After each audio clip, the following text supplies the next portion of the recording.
Good evening, everyone. Welcome to the NJCU EdTech Doctoral Spring Webinar Series. My name is Melissa Wells, and I'm your host this evening. I'm currently a doctoral student in Cohort 10 in our EdTech Leadership EDD program. And I'm also the graduate assistant of our EdTech department here at NJCU as well. So I'm so excited to learn from these exciting sessions about AI.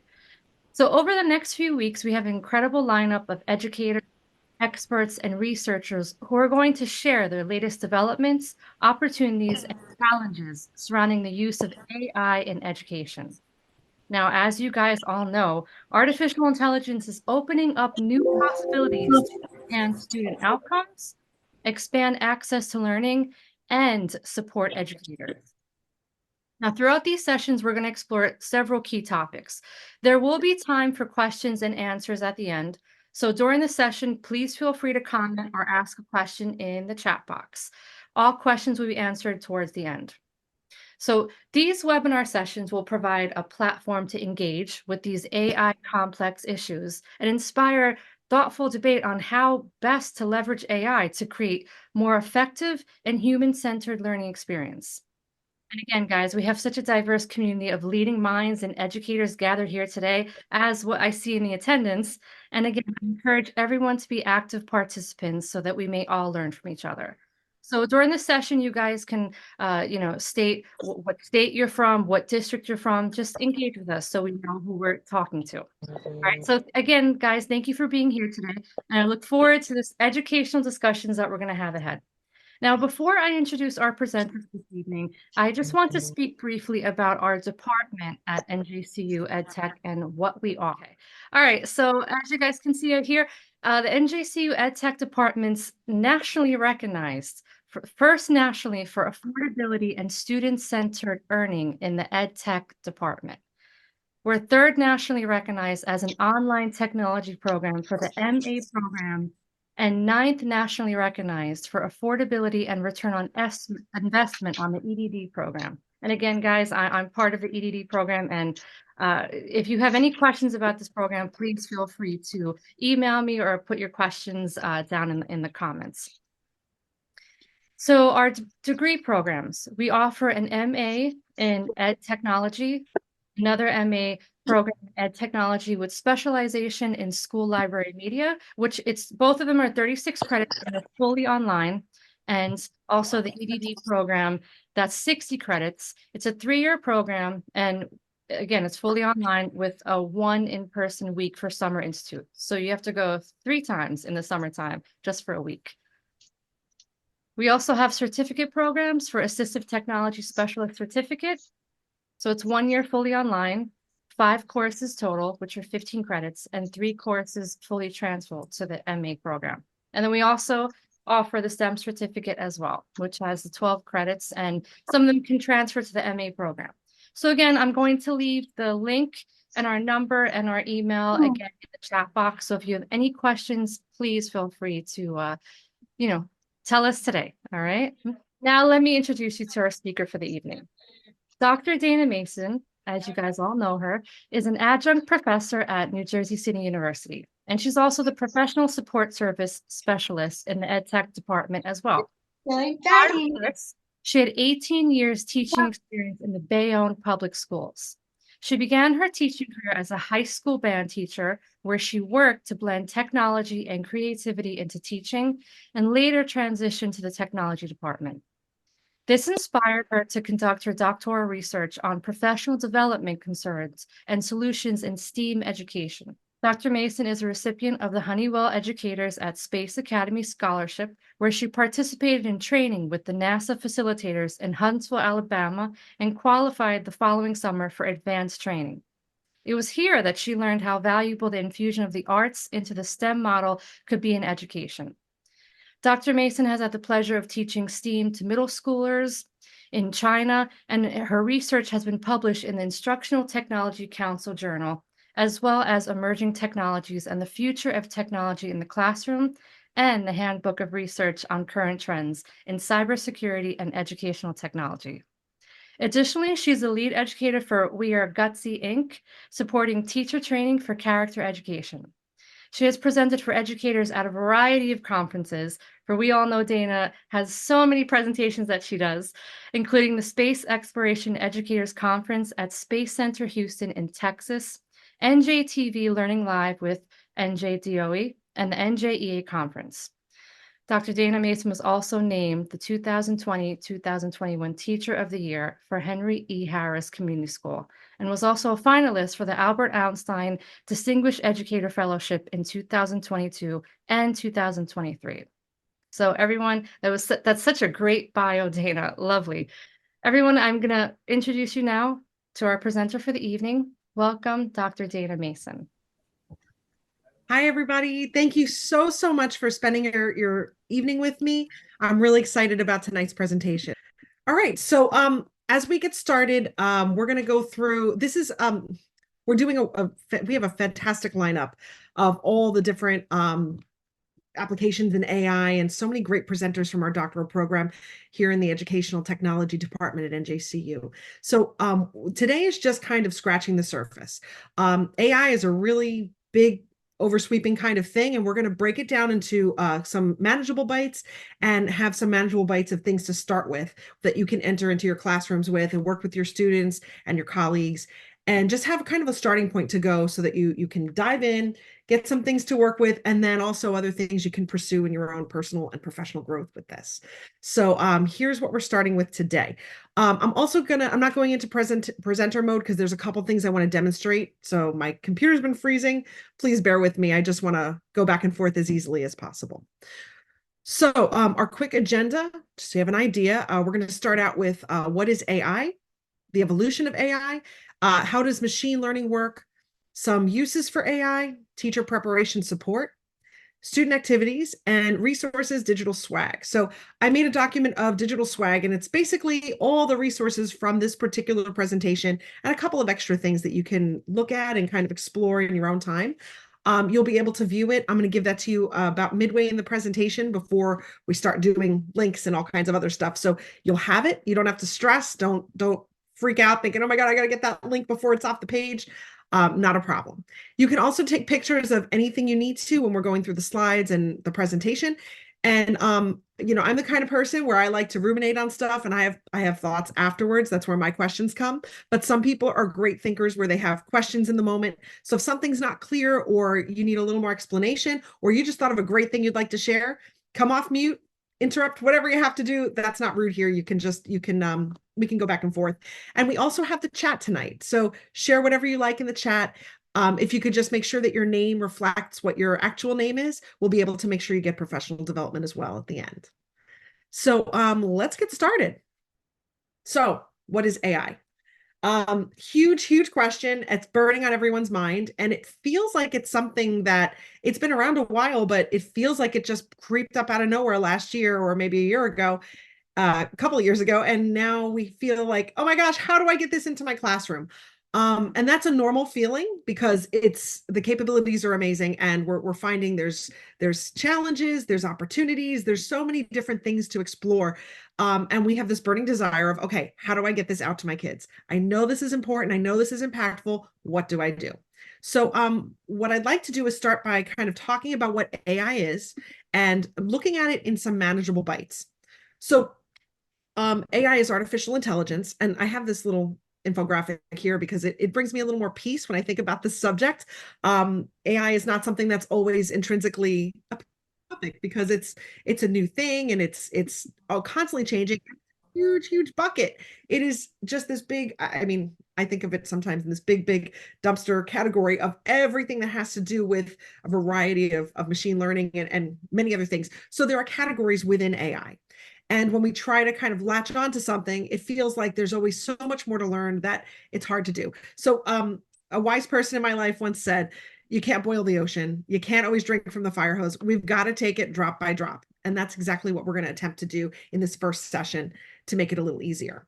So artificial intelligence really speaks to a program that can sense and reason, act, and adapt. And that's what our technology is doing as it's interacting with us. So in that kind of a dark blue bubble, we're looking at natural language processing, which is what ChatGPT is, Bard, DALL-E, Copilot, Microsoft Copilot, and robotic assistants, things like that. We're very familiar with that. And ChatGPT has been sweeping all of the message boards and all these things, but people are trying to figure out how do we do this? How do we contain some of the challenges that occur with using it in the classroom? So that's just some general things and some examples.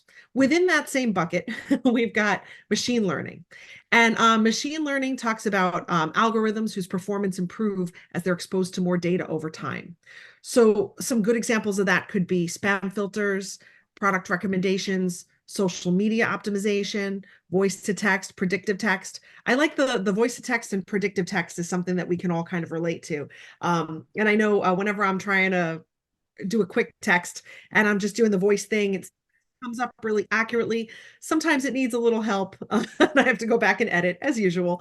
But it's really a wonderful tool, these types of, and it starts to learn what our tendencies are, how our voice sounds. And that's how the machine learning starts working, where it can adapt to our needs and make our life a little more convenient.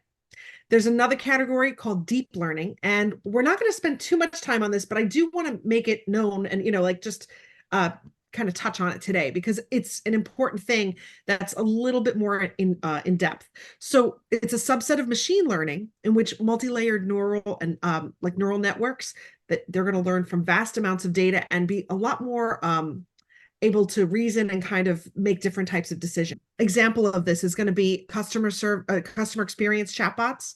Um, I remember just let's go back 10 years, even 5 years.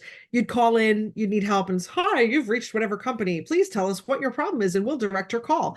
And I remember never being able to get what I needed. It was almost like it had bits and pieces. I'm thinking, oh my gosh. A friend of mine always used to just go, Mary had a little lamb. Mary had a little lamb. Eventually, you get to an operator and you speak to a human, and that was the way to get through it. What we didn't realize at the time, because we didn't know enough about AI, was that it was still learning and growing. And now we have these thanks to deep learning in artificial intelligence, we can actually have half a conversation and it's so much more efficient. And our call gets directed and we get the help we need. Sometimes we're not even speaking to a human for quite a while and you don't realize it because you might be texting through a chatbot or whatever, but they've come a long way. And we also have colorizing black and white images. That's a great example because you have different shades. It's all a grayscale within the black and white photo, but certain darks and lights give us that perspective and the depth. And to colorize that, you can't just say, okay, well, the shirt was blue. Okay, well, some parts of the shirts are going to be dark blue, different types of colors and different pixels. But what these programs can now do is kind of reason, take into consideration those sort of the depth and then contour the color to make sure that it's reflective of the picture and you don't get a cartoon looking image. So that's the kind of example of the deep learning versus machine learning and artificial within that bucket. It's also considered autonomous vehicles. Those are also part of deep learning because they're making decisions based on variables that are changing in real time and they're reacting to it. So today we're not going to worry about getting that as much into the classroom, but we're definitely going to spend some more time on the first two categories. AI is not new. It's new because we're learning new ways to use it. It's so much more effective in different ways, especially the natural language processing. But it's not the only thing. We've been using these for years. So sometimes it's a little intimidating when new things pop up. And then there's the whole, I don't know what to do with this. And you kind of get into a weird category of, I don't know about AI, so it's hard for me to interpret that. You all know very much about it, more than you realize. So we've been using it for banking, facial recognition. If you have like your phone opens up when it sees your face, they use it in airports for facial recognition, all kinds of places like that. Digital assistants, if you have Siri, Alexa, there's a Google one as well. There's so many types of digital assistants. If you use any of those, that's artificial intelligence. Smart devices, email, they're using predictive text and things with filtering out different types of emails so you can have your categories and not be bombarded with all this information. You also have spam filters, navigation systems, your global positioning with GPS, and learning how that works. Even like Waze, where you can kind of work with different crowdsourcing information. It's very, very much based on AI algorithms. Social media, of course, I think we're pretty much familiar with a lot of the ways AI interacts with us through social media, shopping, both in person and online. And one thing I wanted to leave to the end was web browsers as well. If you could think back maybe 20 years, 25 years, if you were old enough to use a computer back then and you were searching on the internet, and you'd go to, let's say, Dogpile or one of those pre-Google-ish or around that same time where we were using different search engines, Ask Jeeves, you'd put something in and you'd get every possible answer, like millions of answers. You can't possibly go through all of those. But thanks to AI, it can kind of learn a little more about your tendencies, learn about more about what you've been interacting with, so that it can give you the most optimized solutions for your query that you're looking for. So it saves us a lot of time. And usually now you can just go to Google and get the first couple of options and find what you need.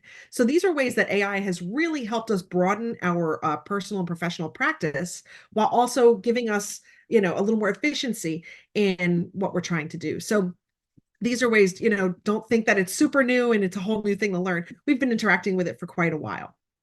Okay, so before we go on to some of the examples, I want to share with you the digital swag bag. You can take a screenshot up here if you like of the QR code. You can access it here as well in the chat if you need to just click on it. But if you have your phone or something, you can get it through the QR code as well. And you can check out these ideas as we're going through them. You'll be able to look at them later. So like I said, don't worry, everything is there for you. And, we can always answer questions at the end as you come up. So natural language processing and AI platforms, NLP, that's the first type of AI we were just talking about. So let's start there. This is a great, this is the big kind of supercharged area where we've all been talking about it and using it and things you might be most familiar with in the recent discussions regarding AI. So there's ChatGPT. I know a lot of people have been talking about that one. Bard, which is the Google program. ChatGPT was created by OpenAI. That's the company. Copilot is a Microsoft one. We also have ClickUp. This is a cool one that's a Chrome extension. So it's, you access it a little differently, but it has that option, which is great. Spinbot. Spinbot is a rephrasing tool.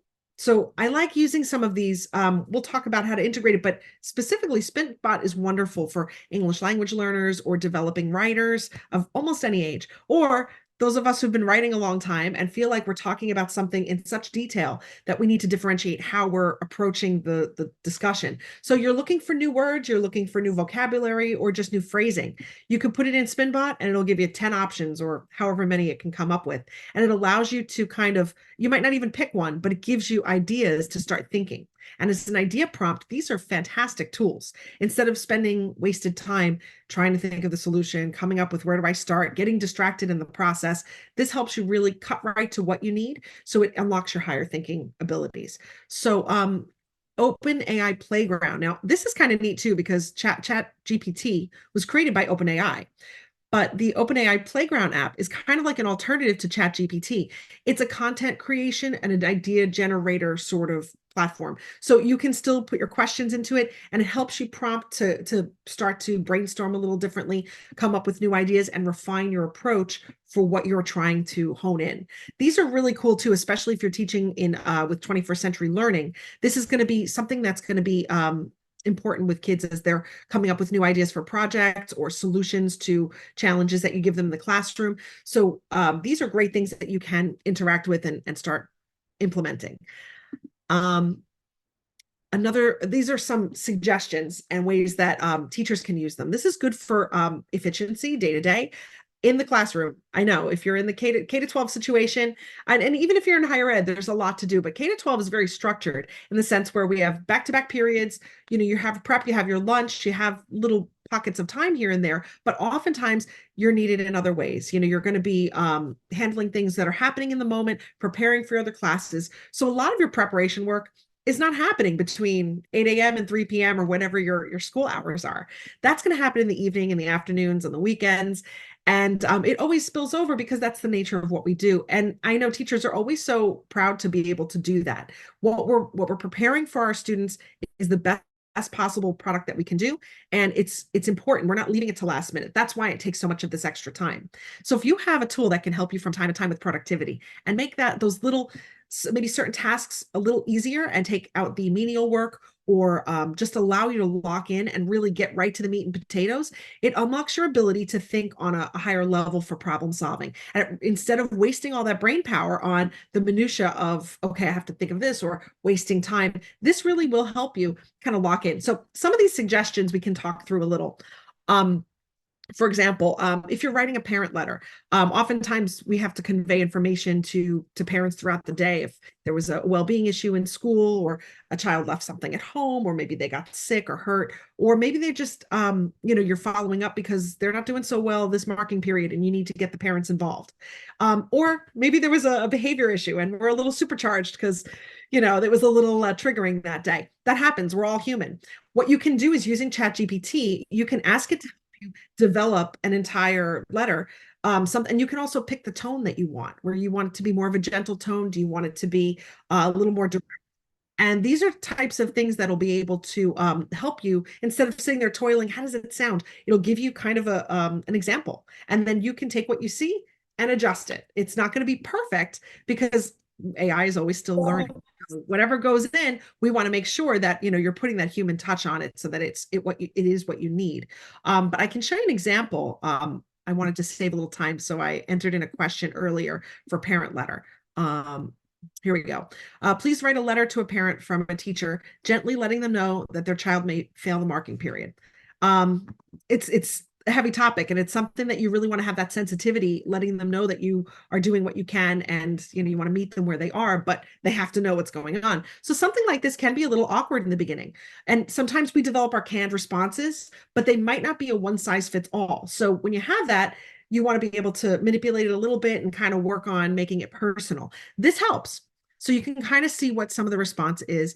I hope this letter finds you well. It has the pleasantries in it. It explains about the student's performance in class. It describes, despite my best efforts to provide additional support and resources, it seems that he or she may be at the risk of not meeting the requirements for a passing grade in the marking period, and assuring you that the primary concern is for the child's well-being, and then asking for a meeting. That's something that it depends on what stage of the game you're at. That might not be a good fit for absolutely everyone, but it helps for a lot of people, and it gets you working through some of those sensitive conversations and thoughts. So you can see on the screen what's here, and the suggestions. Just copy and paste what it is that you have, and you can rework it to fit the needs of your particular parent conversation. If you already have something, you can also put that in and put your letter in and see how it comes across, and see if ChatGPT can give you other examples of how to word things or to approach it. And you can take that under consideration. It definitely helps if you don't have someone to bounce it off. You can also do, like we are describing, it's example prompts. So in school, what you can do, if you're teaching different types of concepts, you can put it into ChatGPT and have them generate an example. This is something that students can also use, but primarily just even on a beginning level, you can use it and practice with it in your own practice. So developing main ideas for an assessment. You might be working on a particular period of history or a particular concept in science, or whatever subject it is. We all have our content. By putting some of the details in about what you're covering, or if you can copy and paste passages from your text that you're going over with your students. This will pull out main ideas and itemize things that maybe you didn't think of that should be highlighted and brought forward. That can also help. You can have your students develop study guides that way. You could develop study guides if you have students that receive modifications and they might need a little extra note-taking help. This can give them a frame of what the main ideas are, and they can take their notes in between. So it can go as a really nice tool to help you differentiate for the needs of your students within your population of your classroom.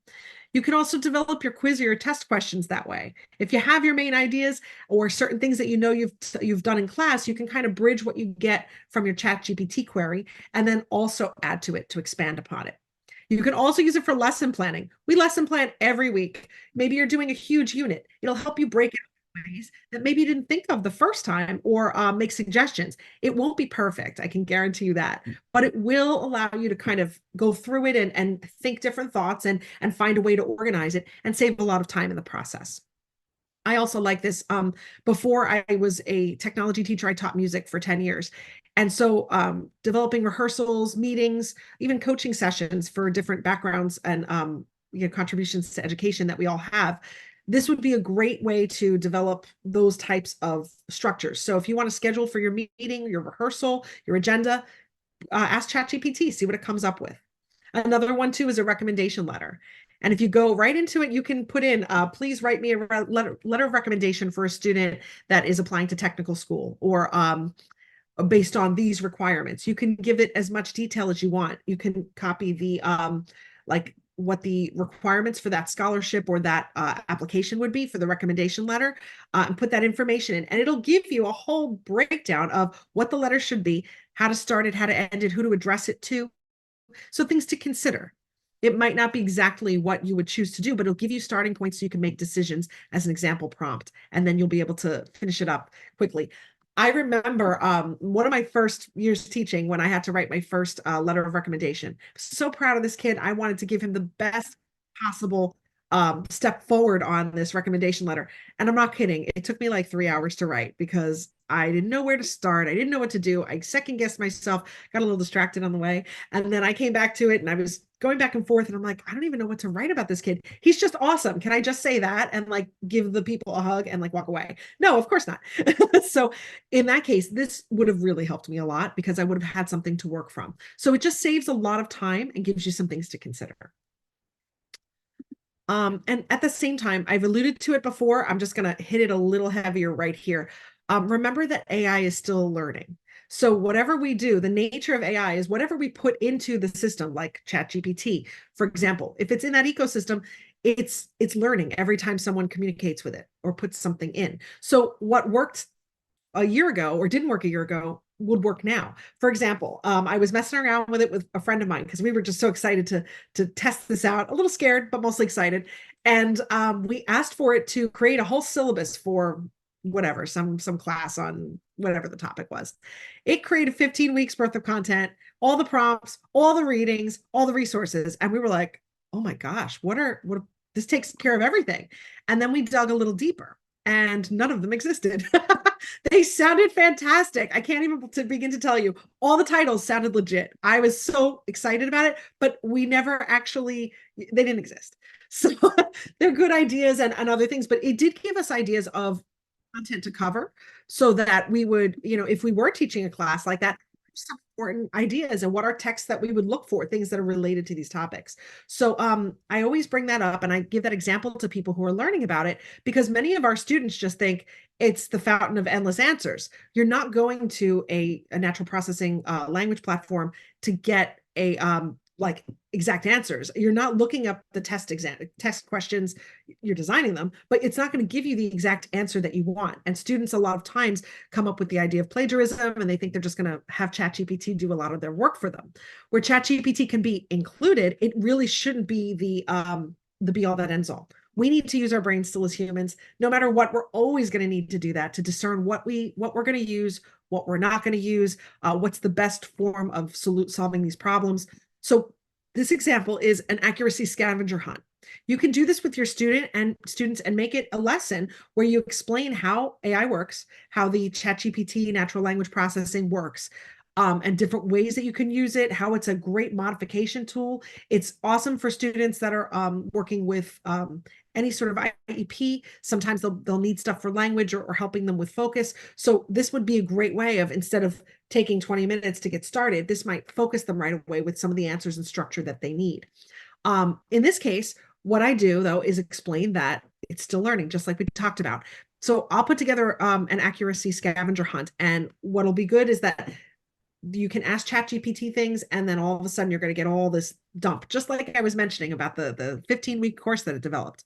But have your students go back and you always want to make sure, you're not just taking facts from the internet. Just because it's on the internet does not mean it is fine. It is accurate. And we all have learned that maybe the hard way, or we just know it and we're lucky enough to learn from someone else's mistake. But these blunders through the internet, if we trust it too much and we trust without verifying, that becomes a problem. So you can pick a topic, maybe ask who the most influential scientists were of the 20th century, or choose research about something like a topic and allow it to give you the answers, and break your kids up into teams and let them run wild. Find if they're true, find the ones that aren't true. And if they think something is true, then, and you don't really think it is, open it up as a discussion. It's not necessarily a black or white issue where it's right or wrong. We're not talking in absolutes. This might be somebody had that opinion, put this information into ChatGPT, and it's partially right, but every claim can be defended. So you can really open this up for a nice discussion opportunity with your students, regardless of subject. Okay. Moving on. So analyzing writing is really important at any age. Writers are developing. I know when I was doing my first types of research with my master's and my doctorate, my writing had significantly changed from when I began the programs and ended them. And I felt that way at different milestones in my life. No matter how old you are always developing your writing and trying to get better. So this is for, and this is my experience as someone who is a native English speaker, but we also have students or adults that are excellent writers, but they're learning English. Sometimes we need to learn different ways to analyze what we're saying, or maybe we don't realize how redundant we're being on certain things. So you can use these types of programs like Amazon Comprehend. If you go to this website, there's a nice little like 2-minute video that gives you a good crash course on how it works. And Monkey Learn is another good one. You can see this is a screenshot of Monkey Learn right here, where there's all kinds of different types of diagnostics. They give you a Wordle, so you can see how frequently the same words are coming up over and over again. You might see all your vocabulary words and all the things you want included in that essay. But if you start seeing very as a huge, large word, we have a very big problem.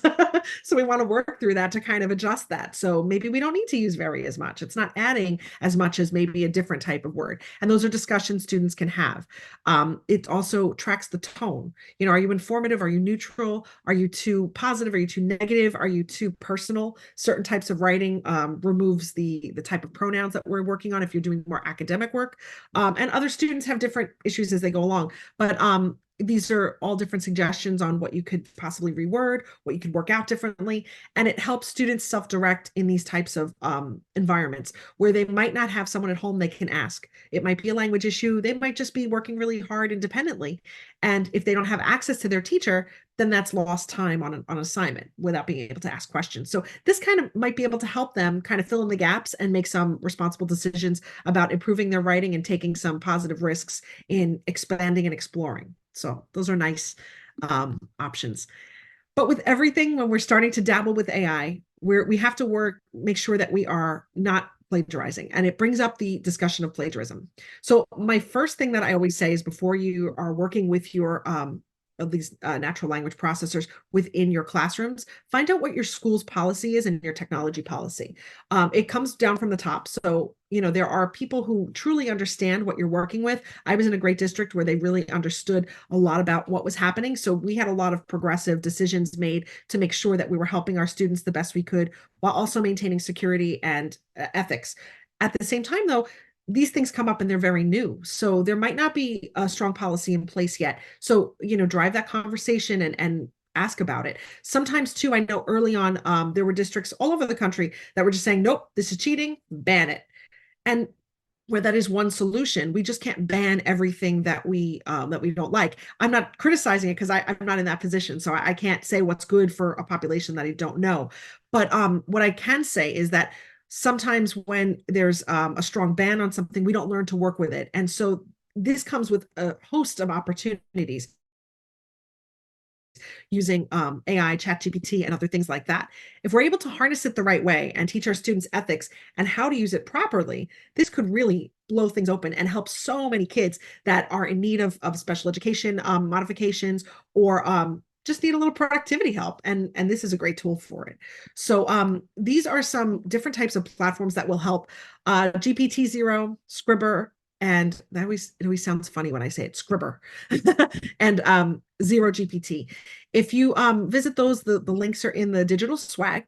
But I have a little picture here of what it works with. You can just copy and paste what the passage is and put it in here, and it'll tell you what percentage it believes was developed by AI and which platforms. Was it GPT-4? Was it Bard? Was it, you know, which ones they think that it was pulled from? Now, usually, if you are using, if some institutions and some places will say you can use ChatGPT or the language processing software to be able to generate ideas, but you need to cite that. And it shouldn't sound like it came from a machine. So making sure that's clear, and that's if you're going to implement this, really be clear about your expectations within your classroom, clear it with your administrators, make sure it's okay for the district, your school, and then make sure you start from the beginning where you're explaining everything, that it will not give you the right answers, and I will be able to tell. It will be choppy. It will not sound like you. A lot of times, like the letter that I brought up as an example was pretty smooth, but I've had people submit things that I've had to edit before, and I'm like, I feel like I'm talking to a chatbot. This doesn't really have that human touch. And it's very obvious. And then when I copy and paste it into one of these programs, it tells me, yeah, 80% chance it probably was AI. So if you're using it, paraphrasing and adding that human touch really, really helps. And explaining that to our students so that they have that understanding is a great way to start that conversation from the get-go. We often feel like kids are so fast with technology, and they're always finding innovative ways to go about things and make life a little simpler. And sometimes it borders on unethical, or we have to reevaluate what we think is ethical. Maybe it's a good solution, or maybe it's cheating. It's always a fine line when things come up. And a lot of times we as educators and administrators are in the position of kind of playing whack-a-mole with the next thing that these kids figure out. And I swear it's wonderful creativity, and I'm almost like, oof, they are so smart. At the same time, though, we have to use our powers for good, not evil, right? With great responsibility, isn't there a Superman thing? With great power comes great responsibility. And this is what that is. So having that conversation with them, laying down the expectations, explaining the ethics, those are all conversations that will help guide how they're going to use this and how they're going to implement it. And this is just a little back pocket tool so you can double check. You can have those conversations. Be like, listen, I can tell you plagiarized. You didn't steal someone else's work. You stole AI work, and that's just as bad. So it helps you have that conversation as well. Teaching computer science and AI. So the district I worked in had a wonderful relationship where they were able to get Amazon Future Engineer. And this was a fantastic program. There were so many great unplugged activities. They don't just teach AI and computer science. They use Scratch. They use a lot of different unplugged and on your Chromebook computer plugged in kind of lessons so that students can learn about journalism. They can learn about a lot of different design principles and 21st century skills. It's all run by Amazon. There are scholarships available. I believe your district has to qualify. So if it's something you're interested in, you can check that out for your district. You can use it. We used it in like a STEM technology setting. However, in other classes that would be a good fit as well. You could easily use this as an enrichment program or something to go along, with depending on what age you have and what your curriculum is, but you might be able to work that in different ways. There's an AI unit that they do, which I think was fantastic because teachers don't have to have an immense amount of background on the areas that this program focuses on. All of the lessons, the slides are done for you, soup to nuts. So where you just have to kind of go through, make sure you know what your activities are and have comfort where you can explain that and let your kids explore and be there to facilitate. And it's a really wonderful 21st century experience. What I liked about it also is it helped me get the language on how to talk to things with my students, talk about things with my students that I wasn't 100% clear on. There are times where, especially in technology too, there are new things that are constantly coming up that you have to stay on top of. And I have to remind myself that, I still feel like a musician. I'm in my music lane and that's that.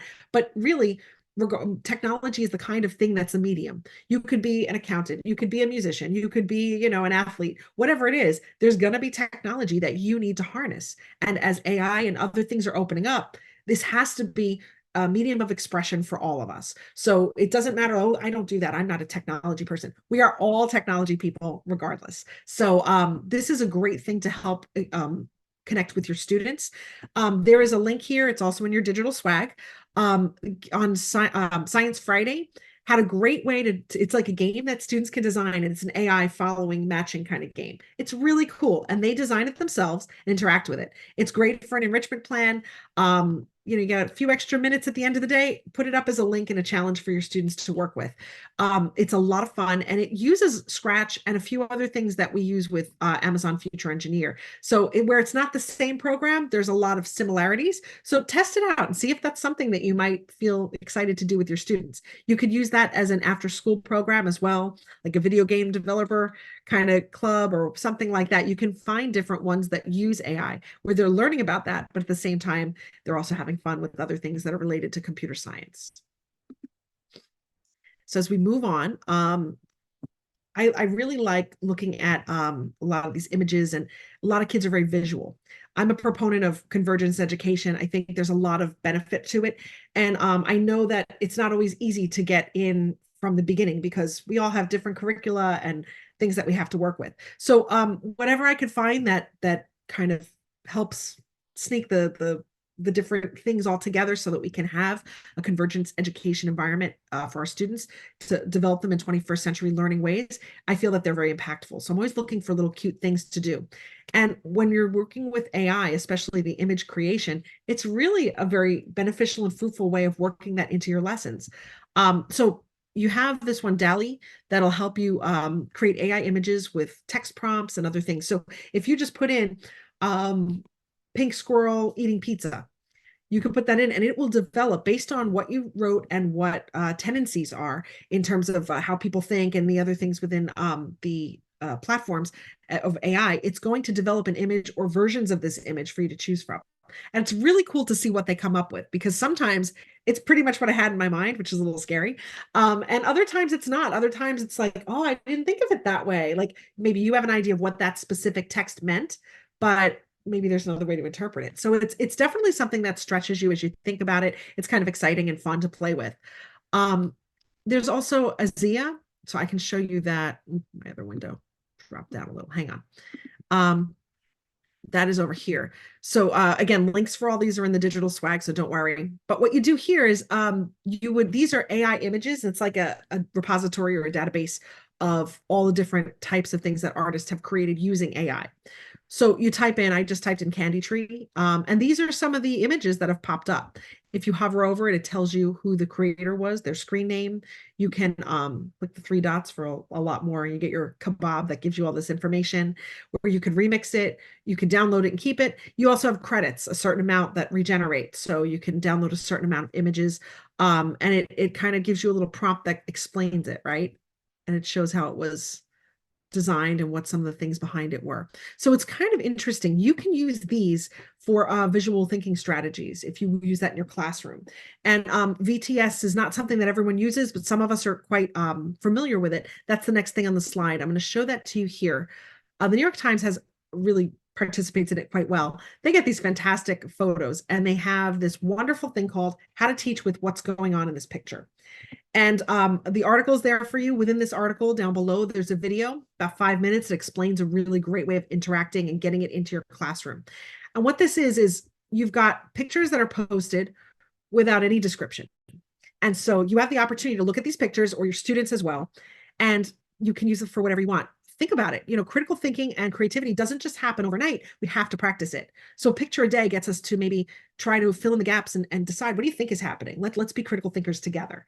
You could use this as a prompt so students can write about what they think, write a story about it, a journal prompt, or maybe even have them talk through some things. How does this make you feel? There's a social emotional component where they might have a connection to that picture in a different way or feel completely unconnected to it. Why is that? So a lot of different options there for you to have great discussion with your like for example, some of these are cultural. So you could, if once they start talking about what they think it is, you could actually go and give them a little more history and information about it and bring that into your classroom. So it's very cross-curricular because it's something that kind of fits almost anywhere you want to use it. The other thing I like here too is they're not always clear to understand. So like take a look right down here. This looks like either whipped cream or some sort of cream pie fight, and it looks like a whole lot of fun to me. When I first saw it, I was like, oh, get me in there. That looks great. They got their little ponchos on, ready to go and make a mess. And some people are smiling and excited. Like, look at this kid's face. He's all excited about it. Like, yeah, let's do it. Some of the adults are involved. But not all people are going to pick up on facial recognition cues. Some people are on spectrum, especially if it's some of your students that have IEPs. They might have it, or maybe they have like a different experience in life where they experienced a situation where it wasn't a joyous, fun, let's make a mess, or maybe mess makes them uncomfortable. So that's an interesting thing too, because everyone's going to react to these pictures a little differently. And so you can actually use this as something to help students lock in with what's going on and really critically think. So if I were somebody that was looking at this for the first time, I went right to the happy smiling faces. But someone else might look and say, oh, I don't really know what's going on here. Look at that kid in the bottom. He looks like he's like in fear. I don't know what's going on there. They look uncomfortable, these two. This kid too looks a little uncomfortable, but the adults are having a good time. So what's going on there? You can ask these questions and bring them up. And I feel like this is a wonderful thing for a visual thinking strategy to work within your classroom. So like I said, if you scroll down on this, when you have it, there is a whole article on it that's a very quick read and about a 5-minute video that is taking its time to load. Up there it is. So You can take a look at that in your own time. And if you run out of pictures or you don't find the one from New York Times to fit your needs, you can always go to some of these AI created images because they're completely fake. They have nothing to do with real life. So maybe there's even some more creative stimulation you can do based on fantasy and ideas of how these were created or what they might mean. So just some things to keep in mind. Um, and then if we haven't talked about it enough, this is an area that's very close to my heart, getting the A in STEAM. So STEM education is science, technology, engineering, and math. It's a type of convergence education that I think everybody on the planet is so aware of. But pretty much from the year 2000 forward, there's a whole long thing. I do a whole nother presentation on that, which we don't have to talk about today. But they realized that we need the arts and humanities to try to help bring design principles to the science and technology fields and get people to think with more of a divergent thinking background as opposed to just thinking in a convergent thinking way. Neither one is more correct than the other, but the best way to do it is to have a blend of the two. And some people are amazing, and that's where they go. They're divergent thinkers. They swirl around with 50,000 ideas until they find the best one. And that's great. It's not always efficient, but that's really, really good. But then you also have other people who are like, nope, I'm exact. 1 + 1 is 2. It's going to be 2. That's how it is. We're done. I know this. This is the correct answer. Sometimes you need a blend of the both to bring out the harmony between the two. And that's what STEAM education focuses on. So I'm going to talk just last few minutes about incorporating the arts and a little bit of the music to bring it into your classroom, because that's a big challenge. I see most people they know how to do their expertise and their areas, or their area of maybe the STE is really good for them, or maybe it's just the S and the M they're comfortable with, but the A really throws a lot of people for a loop. I also find the engineering aspect throws a lot of people for a loop too. But again, that's a conversation for another day. So Chordify, if you if you happen to be learning music yourself, maybe it's kind of like a relaxation thing for yourself. You play guitar or piano, or maybe you have some students that are learning and they hear something really cool on the radio and they want to be able to practice it at home. If you use Chordify, they'll actually create all the chords and write them out for you once it hears it. So, or the program hears it. So it's an AI that works with what's going on to help you create the music that you need, or the written down parts, so that you can start to practice it yourself. Super amazing cool on that. This one up here, this is Google Semiconductor, and it's a really great example, just a different type of way that we're using AI and interactivity. If you can see closely, can I make this picture bigger? Yeah. If you look closely, there's like a little makeshift orchestra there. And when a conductor is conducting, they're moving their hands in a specific time, and that allows them to keep the tempo, which is how fast or slow the music is moving. If your hands get bigger, that's usually like make it louder. There's different nonverbal communication. And this is great because you're going to have students that aren't always verbal. You may have other kids who are not always comfortable being verbal in different arenas or different aspects of your class. So having them communicate with something, you can put it in front, and your camera actually realizes your hands and how they're moving. If you move over and like kind of face one part of the orchestra, those instruments, as you can see here, that's like the low strings, will actually get larger and louder. So you kind of understand that you're communicating just to them there, and then you can bring it back over to this side. So it kind of shows you a really interesting way to have that nonverbal communication on a musical level as well. Sorry, let me try to make this a little bigger so that you can see. In between sessions all the time, or if we had a few minutes left, or you always have those kids that finish up a little faster than some of the others, and they're looking for something to do. And I can't tell you how many times kids are like, can I have beatbox? Can I go play beatbox? I'm like, of course, that's great, as long as you're done with everything. They're so excited about creating beats and music. And it's really important to do that. And I like to try to sneak the peas in with the mashed potatoes, so you don't need to know that you're eating the peas. I don't like peas. But you have your relation to that, I'm sure, as well. Everybody has their own thing. But what this is great with your sketch, you can actually use computer programming, very basic stuff, to make beats, learn code, and do the whole thing. So what I would try to do is, like try to get kids involved in that. I know that was something, you have to set up something with your like students need the accounts for it. So it might be something that they want to do at home. They can probably work on certain things in school, or you may have to work with your district to either get memberships, or not memberships, but the account logins. Just double check that before you launch it into it. You have to do a little to see how it's going to fit best for your particular classroom. But that's a great one too, because if they're already excited, you've got that autonomous learning going and the kids really want to do it, might as well use that for engagement. So we can use that as well as some of these others. I'll just show you these two briefly because they're super cool. Um, if you're doing a project or kids are doing a presentation, you may have them working in a group and everyone's going to come together with their particular ability of what they bring to the table. You're going to have kids that are fantastic at technology and they're the whiz. You got the design kids who are going to be putting together all the colors and making it look great. Sometimes the science kids, maybe they have a different thing. They're inquisitive in a different way. Everyone's going to have something. You may have a music kid in that group, and that kid might be like, well, I could totally play in the background and create some beats or create some underscore music. And that would really make it sparkle and shine. Allow each person to kind of share their gifts in giving them that differentiation. So these types of project-based learning can also benefit from these as well. So Sound Slice, I can show you a quick example of it. So Sound Slice, here we go. Is a really neat thing. There's brief demos. Sorry, let me bring this up so I can see it too.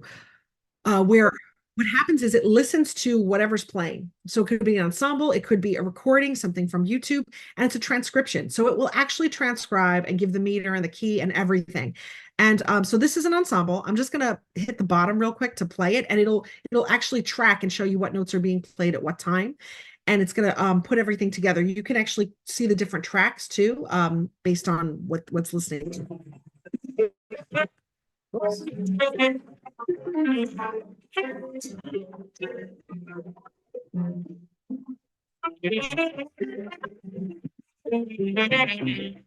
So that's a pretty cool thing. We don't have to go on we could listen to this forever.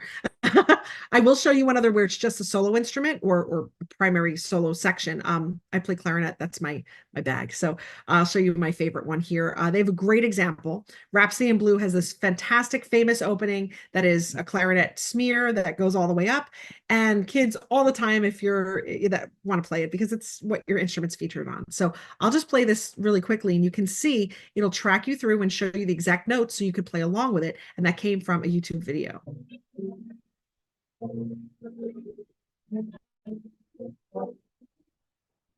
Cool stuff. So this is a great way where kids can kind of get the transcription. And then if they need another challenge, they can self-serve, get what they need, and be able to start practicing and dabbling with things that they might not have had the opportunity to work with before in the past. So it's pretty exciting, I think, what's possible with AI. And it really is something that can be done in every single subject. So I know we have a few minutes left.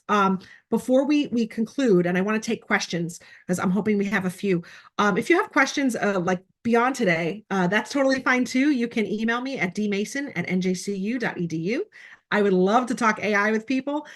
So feel free to message me if you'd like. There's also something that I developed. It's steamlearninglounge.com. Feel free. It's on the digital swag too. So if you want different ideas, suggestions on things you can implement for STEAM education and convergence education or conferences to go to, different types of webinars and stuff, check out my website. It just started out as a digital bookmarking kind of venture because I was getting all this stuff and I didn't know where to put it. And then people wanted to share it. So I'm like, oh, if it's on a website, here's the link. And that's kind of where we went. So if it helps you, awesome, share. And if you have suggestions, please feel free to send them to me. And I think Melissa's going to put, I have a little survey because there's always more to learn and ways to improve.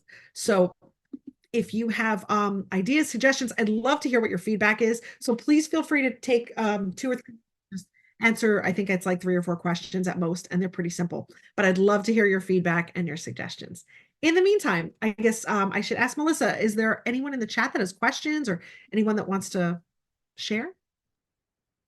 Dr. Mason, just 2 questions. First, is Dolly free? Is it a free platform? No, you have to pay with, I think there's credits. I think that there's free in the beginning. And then when you run out of your credits, I think they regenerate each month, if I'm not mistaken. They may have changed that. So I would look into it for sure. So I would suggest, I mean, if you're on a budget, which people are, you can set up your own account and use them for prompts and things with your classes and use up your free credits that way. And then they'll regenerate and you could use it for another lesson if you plan things out. It's not the most convenient, but you definitely have to pay if you want to have regular access to it. Good question. Thank you. And also we have 2 questions about prompts for ChatGPT. So you had said in the beginning to ask it gently. So can you just give an example, writing a recommendation or a letter, do you Sure. say, make this sound gently? Like, how do you say that in the prompt? Give us an example. Sure. Hang on one sec. Let me pull that window back up. Okay, so I literally just said a teacher gently letting them know that their child may fail the marking period. You can take that languaging out and see what that would come out with. And we can try it now and see. Um, maybe, sorry, pulling it up here. Okay, cool. So we can try that and just change it. We can try with firmly or uh, maybe what's a better word? Hmm, um,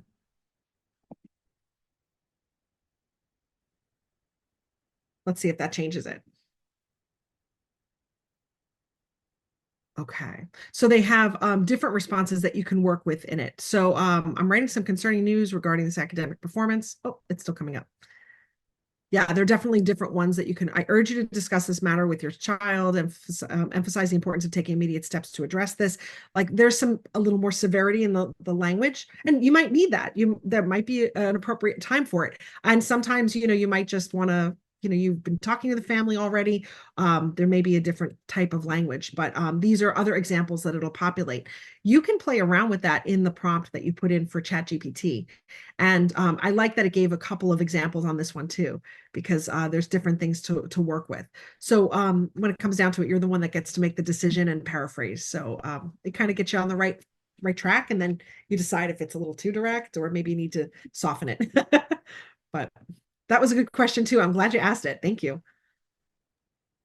All, is everyone able to access the Google Form survey? Just give like a thumbs up. Okay, we have another two questions. What would you recommend for increasing reading comprehension skills for autistic middle school students reading? Tennille asks this. That is a fantastic question.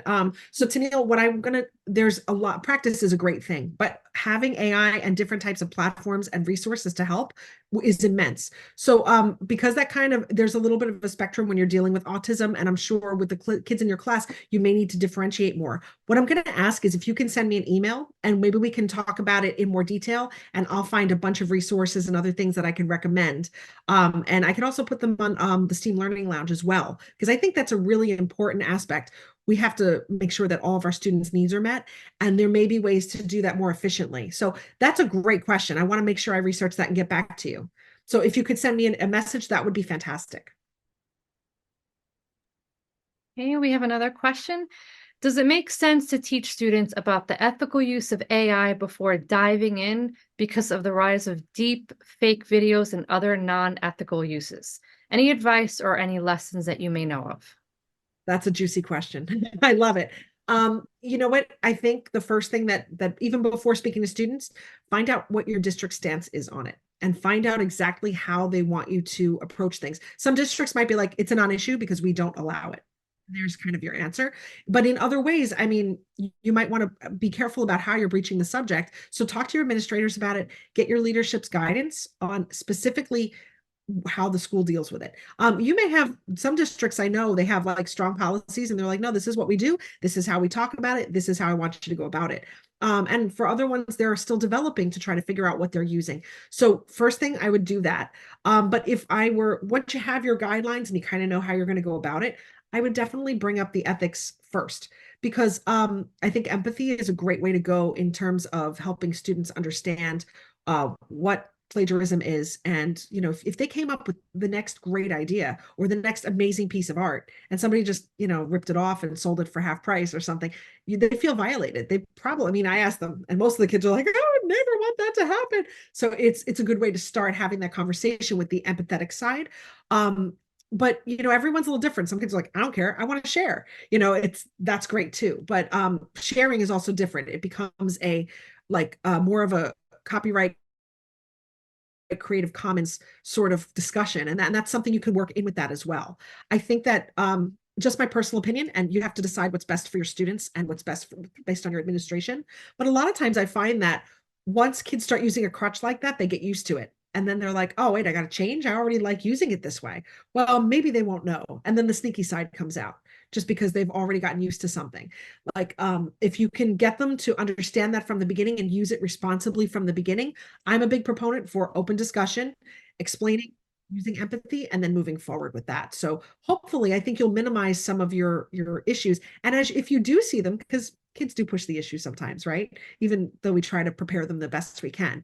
Should that happen, you already see, yeah, but we've talked about this. You already knew. It's not like, oh man, is it, isn't it? What do I do? How do I handle this? Oh, they didn't know. You know, they definitely knew. It's out on the table and everybody's aware. Just my personal suggestion. That's a great question. You guys are asking great stuff tonight. Does anybody else have any questions or comments? Please make sure again to fill out the survey that's in the chat box. Awesome. Thank you guys so much for coming and joining us. Hopefully you can join us for all the other amazing sessions that are coming up. There are different types of subjects, all different ways of working in AI and making it work. So please check out. We have some incredibly talented people that are sharing their expertise every week through April. All right, everyone. So Thank you much. so much. Have a great night, everyone.